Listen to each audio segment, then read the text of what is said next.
So we are over here in the diff shop today, and we're putting gears in a 2009 Ford F550. So this front axle is the true Super 60. Some people call the standard F250, F350, 05 and newer axle a Super 60.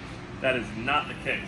The Super 60 has 4-inch axle tubes, half-inch wall thick, has way bigger knuckles and C's. Unit bearings are huge. These come 10 lug with 14-inch brakes. And they have the 1550 U-joints on every one instead of the standard 1350 Spicer 806 style U-joints.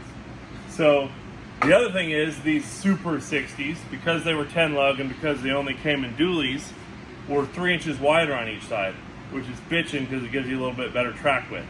So come on over here, let me show you what we're playing with. So this would be a Dana 44, 19 spline, approximately 1.25 inch diameter in shaft, small U-joint. This is a 35 spline Dana 60 stub shaft. So you can see the 35 spline quite a bit bigger than 19 spline Dana 44. This is the factory Super 60 inner and outer axle shaft. Now, it's a factory 35 spline outer, and this U-joint, if you can tell the difference between the two ears, this is the 1550 series U-joint, much stronger. And that's the stock axle shaft that just came out of this truck. What we're doing is we're doing this bad boy. This is the new RCV. And if you put your standard 60 35 spline stub shaft next to that, you can tell there's a slight difference in size.